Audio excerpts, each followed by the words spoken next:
ये वाणी हरि गुण गाए, तब इतना समझ लेना अब हरि से मिलन। जब कथाओं में मन लगने लगे, ये कान भगवान की चर्चा सुनने में आनंद लेने लगे, ये वाणी सदैव सत्य बोलने की ओर, ये वाणी सदैव मीठा बोलने की ओर, ये वाणी सदैव कुछ मिठास देने लगे, तो समझ लेना कि अब हम कुछ बदल रहे हैं, अब जीवन में परिवर्तन हो रहा है।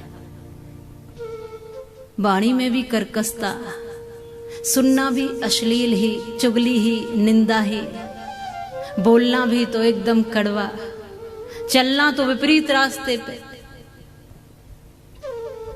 तो समझो कि अभी सही रास्ते पर नहीं है, सही रास्ते की जरूरत है। इसीलिए तो समय समय पर संत महंत कथाओं के माध्यम से, सत्संग के माध्यम से हमें याद दिलाते हैं, अपने जीवन की सही पगडंडी पकड़े रखो।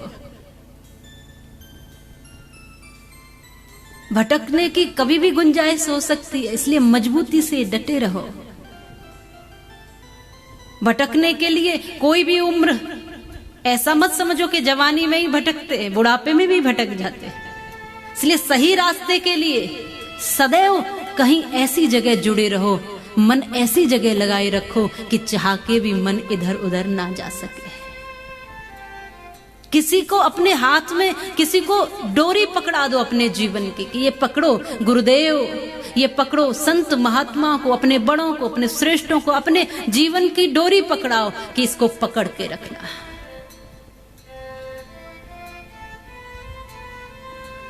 ये मां भगवती की कथा कहती है। स्वयं कृष्ण द्वैपायन व्यास जी, उनके द्वारा रचित है ये श्रीमद् देवी भागवत कथा, जिसमें 12 स्कंद है।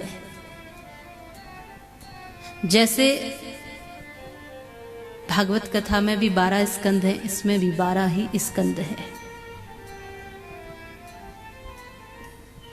318 अध्याय हैं, 18,000 श्लोक है। ये व्यास जी ने हमको प्रसाद रूप दिया है कि जीवन को सुधारो, बनाओ, और जो लक्ष्य की प्राप्ति के लिए आए हो वहां तक पहुंचो किसी न किसी माध्यम से। लेकिन स्वयं ये कथा श्री नारद जी के मुख से व्यास जी ने श्रवण की है। देवर्षि नारद, उन्होंने इस कथा को व्यास जी को श्रवण कराया है। व्यास जी ने आनंद पूर्वक कथा श्रवण की है, और कथा में तो आनंद होता ही है, और जिसको कथा में आनंद ना आए तो फिर वो कथा भी व्यथा बन जाती। कथा में आकर व्यथाएं दूर होती हैं। और कई बार तो लोग कथा में पहुंच भी जाते हैं, पहुंच ही नहीं पाते कई बार, और जब पहुंच भी जाते हैं कुछ लोग तो पहुंचने के बाद भी अगर कुर्सी ऐसी मिल जाए तो आराम से 3 घंटे नींद भी ले लेते।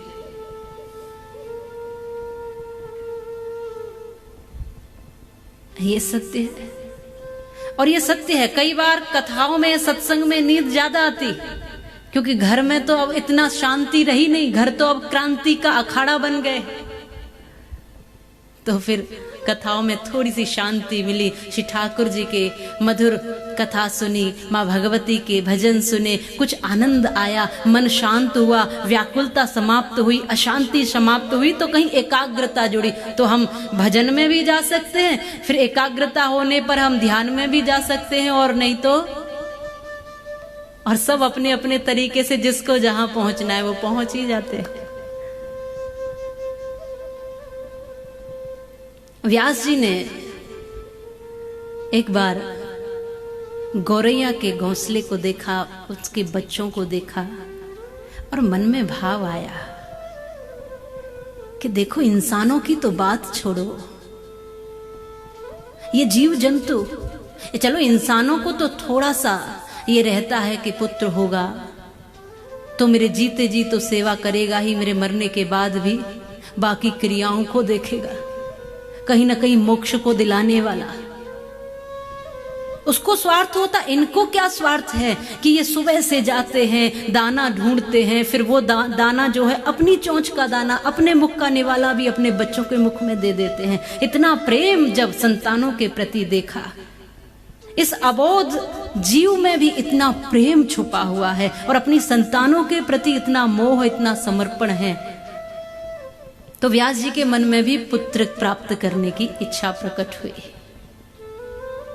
उसके लिए व्यास जी ने तप किया है, मां भगवती की आराधना की है और उस प्रभाव से व्यास जी को सुखदेव जी जैसे ऐसे श्रेष्ठ पुत्र भी मिले हैं जो ज्ञानी हैं, वैरागी हैं, जिन्होंने श्रीमद् भागवत महापुराण का जो कथा है वो परीक्षित जी को श्रवण कराई है। ये भी पुराण है, वो भी पुराण है। वो सुखदेव जी ने परीक्षित जी को कथा श्रवण कराई है 7 दिन, जब श्राप लगा श्रृंगी जी का तो मोक्ष के लिए। और यहाँ पर श्री व्यास जी ने मुख्य रूप से कथा सुखदेव जी, कथा परीक्षित जी के पुत्र जन्मेजय जो हैं उनको सुनाई है। अंबा यज्ञ किया है और शांति के लिए जन्मेजय आदि को कथा सुनाई है। मन में भाव ये आया पुत्र प्राप्ति का, तो पुत्र सुखदेव जी जैसे प्राप्त हुए। संतान भी हो तो ऐसी हो जो कुलों को तार दे।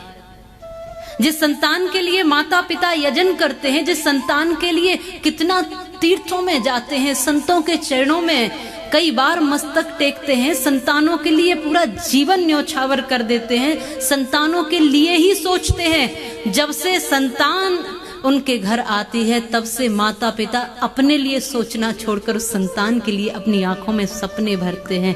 और संतान सपूत हो तो शांति देती है, आनंद देती है, और संतान कपूत हो तो जीते जी ही नरक में डाल देती है। कहते हैं ना कि संतान तो वो है नरकस्य त्रायते सपुत्र, जो नरक से भी तार दे। लेकिन कई बार आजकल संतानें तो जीते जी नरक पैदा कर देती है, जीते जी माँ बाप को रुला देती हैं।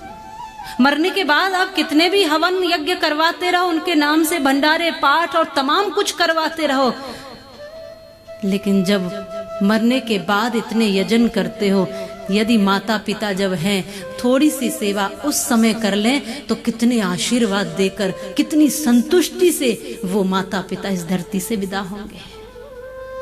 कोई ऐसा इस प्रांगण में या इस धरती पर ऐसा है जो बिना माता पिता के आ गया हो? कोई एकाध हो तो वो हाथ खड़ा कर सकते, जो सीधा ही आसमान से आया हो। तो यदि ऐसा कोई नहीं है तो फिर कुछ न कुछ उनके प्रति हमारे भी कर्तव्य बनते हैं। ये ऋषि परंपरा कहती है, ये आज के युवाओं को संबोधन करती है। इतने स्वार्थी मत हो जाओ। बहुत कुछ पाना चाहते हो, बहुत कुछ बटोरना चाहते हो, बहुत ऊंचाई पर जाना चाहते हो, तरक्की करना चाहते हो, आगे बढ़ना चाहते हो। ये तो माँ बाप भी चाहते हैं। अपनी खुशियों का गला घोंटकर माता पिता बच्चों के सपने पूरे करते हैं। अपने सपनों को समाप्त करके माता पिता अपनी संतानों के लिए सीढ़ियां बन जाते हैं और उनको ऊंचाई पर ले जाते हैं। ये सब तो माता पिता चाहते ही हैं। पर जो माता पिता संतानों के लिए इतना सोचते हैं, संतानों को भी थोड़ा सा माता पिता के लिए सोचना चाहिए। जितना माता पिता करते हैं उतना तो नहीं कर सकते, लेकिन हाँ, जितना हम कर सकते हैं उतना माता पिता के लिए करना चाहिए। और जीते जी, मरने के बाद की कोई बात नहीं है, जीते जी। और मैं तो कई बार कहती हूं कि कोई दर्द दिया करता है, कोई भुला दिया करता है। माता पिता का दिल ही एक ऐसा है, वरना मुफ्त में कौन दुआ दिया करता है। हर समय माँ बाप आशीर्वाद देते हैं। कितना भी आप उनको दुख भी दे लो तो भी कभी अपनी संतानों के लिए उनके मन से बुरा नहीं निकलता, वो सदैव आशीर्वाद ही देते हैं। मैं आज की पीढ़ी को ये कहती हूँ कि हम तरक्की करें, बहुत ऊंचाइयों को छुएं, बहुत कुछ जो पाना चाहते हैं वो सब पाएं, लेकिन इसका मतलब ये नहीं कि जिनके कंधों पर सीढ़ियां बनाकर चढ़े हैं उन कंधों को ही तोड़ कर रख दिया जाए। उन बूढ़े माँ बाप को वृद्धाश्रम पहुंचा दिया जाए और फिर तरक्की के सपने देखे जाएं। आप ही बताइए। यहाँ पे युवा भी बैठे हैं, आप सोचो तो सही, हम सबके कुछ न कुछ फर्ज तो होते ही है। जो बूढ़े माँ बाप, मैं कई बार वृद्धाश्रमों में जाती हूँ तो बूढ़े माँ बाप रोते हुए दिखते हैं। मैं कई बार पूछती हूँ कि क्या आपके संतान नहीं है? वो कहते हैं एक नहीं 4-4 हैं और बड़े बड़े पदों पर हैं, फिर भी हम वृद्धाश्रमों में बैठे हैं। क्यों? क्योंकि उनके पास हमारे लिए जगह नहीं। कुत्ते बिल्ली पालने के लिए जगह है, पर बूढ़े माँ बाप के लिए जगह नहीं है। और सच कहूं तो एक जो गरीब होगा ना, गरीब तो अपने माँ बाप को जैसे स्वयं रूखा सूखा खाएगा वैसे खिला के अपने ही पास रखेगा, लेकिन जो थोड़ा सा ऊंचे हो गए हैं, ज्यादातर उन्हीं के माँ बाप वृद्धाश्रमों में मिलते हैं। मैं कहती हूं यदि किस्मत तुम्हारी अच्छी है तो लक्ष्मी तुम्हारी दासी है। अरे कर लो माता पिता की सेवा, तुम्हारे घर में ही मथुरा काशी है। यदि तरक्की चाहते हो, यदि धन चाहते हो, यदि लक्ष्मी चाहते हो, यदि शांति चाहते हो, यदि संपन्नता चाहते हो, यदि चाहते हो कि आपके बाल गोपाल सदैव स्वस्थ रहे, प्रसन्न रहे, तो आपके बूढ़े माँ बाप की आंख में एक भी आंसू नहीं आना चाहिए आपकी वजह से। घर के देवता तो वही है, मातृदेवो भव पितृदेवो भव, और उसके बाद सारे देवताओं की लिस्ट आती है। और मैं तो कई बार माताओं से कहती हूं कि हम मां भगवती को स्नान कराने जाते हैं, काली पर चामड़ पर चामुंडा को भजते हैं, वरदायिनी से वर मांगते हैं, व्रत रहते हैं, उपवास रहते हैं। अच्छी बात है, सब कुछ करिए, पर मैं यहां तक कहती हूं कि आप व्रत रहो या ना रहो, आप भूखे रहो या ना रहो, उपवास करो या ना करो, लेकिन आपके घर में बूढ़ी सासू माँ एक भी दिन भूखी नहीं सोनी चाहिए। ये आपका उपवास हो जाएगा, ये आपका व्रत होगा। बड़ों के प्रति कर्तव्य का बोध ही छोड़ दिया। एक बहू अपनी सास को खीपरे में रोटी रख के देती थी। अब खीपरे तो सब जानते हैं ब्रजवासी, जो मटका फूट जाता है, घड़ा फूट जाता है, उसके कुछ टुकड़े जो होते हैं उसको खीपरा बोलते हैं। तो वो टुकड़े, टूटे हुए टुकड़ों को बटोर करके उसी में सूखी रूखी रोटी रख दिया करती थी। बेचारी बूढ़ी सासू माँ जिसके दांत नहीं है, ठीक से खा नहीं सकती, चबा नहीं सकती, कितने दिन तक इस तरह से जीती। कुछ दिन बाद ही वो इस धरती से चली गई। जब उसका शरीर शांत हो गया, अंतिम संस्कार इत्यादि हो गया, तो वो जो खीपरे पड़े थे वो बहू आई और उन खीपरों को उठा करके फेंकने जाने लगी। अब इनका कोई काम नहीं है। छोटा सा 10 वर्ष का बालक उसका आकर कहता है, माँ क्या कर रही हो आप? ये कहती है कि बेटा अब तेरी दादी तो रही नहीं है, इसलिए अब इन खीपरों का कोई काम नहीं है, इनको फेंकने जा रही हूं।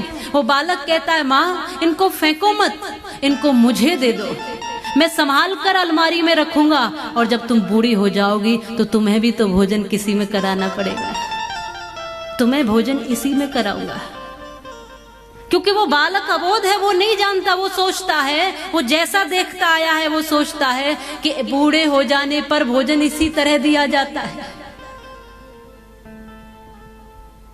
सब ऐश्वर्य यदि चाहते हो तो बूढ़े माता पिता का कभी अपमान मत करो। जिन्होंने हमारी खुशियों के लिए जीवन दिया है, उनकी थोड़ी सी खुशी को मत छीनो। आज सबके पास सब कुछ है, लेकिन मैं देखती हूँ कि परिवार में आज कोई माता पिता के पास बैठता ही नहीं। अकेले बेचारे, अगर या तो वो वृद्धाश्रम में है और या तो घर में भी हैं, तो बेचारे बाट देख रहे हैं, बेटा आए 2 घड़ी बैठे, बच्चे पोते पोती आए 2 घड़ी बैठे, पर किसी के पास समय नहीं है। और इस कोरोना काल ने ये सिखा दिया कि समय की कीमत क्या होती है।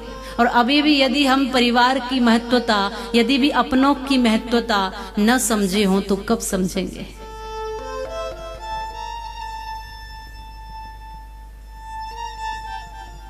कई बार लोग अपने स्टेटस पर डाल देते हैं, my family is my life. Family हमारा जीवन, हमारा परिवार हमारा जीवन, और फोटो डालते हैं पति और पत्नी दोनों का, और कोई नहीं। अच्छा, फिर बच्चे भी हो गए तो बच्चों का भी डाल देंगे, 2-1 बच्चे जो भी हैं वो खड़े हैं, पति पत्नी खड़े हैं। अरे भैया, तुम्हारी माँ के बिना तुम्हारा परिवार पूरा हो जाता है, तुम्हारे पिता के बिना तुम्हारा परिवार पूरा, यही तुम्हारा परिवार, इतना छोटा परिवार, जिस परिवार में माता पिता नहीं। हमारा तो यहाँ इतना बड़ा परिवार, वसुधैव कुटुंबकम की भावना रखती है ये संस्कृति हमारी, तो जहाँ गौ माता भी हमारे परिवार का हिस्सा होती है, जहाँ इतने सारे रिश्ते होते हैं, एक रिश्ता नहीं होता, जहाँ इतने सारे रिश्तों को भी हम संजो लेते हैं। मैं आपसे निवेदन करूंगी, कुछ करो न करो, भक्ति पूजा पाठ जप ये सब बाद का विषय है। पहले घर से सीखो, घर की परंपराओं को सीखो, और बूढ़े माँ बाप जो घर के देवता हैं, जो साक्षात जीवित देवता है, करो आप सभी मूर्तियों की पूजा करो, आप सभी देवों को मानो, लेकिन माता पिता भी देव है, उनका सम्मान करो, यथावत जो उनका अधिकार है उनका सम्मान, उनकी सेवा उस तरीके से करो। पर आज भावहीन से लोग लगते हैं।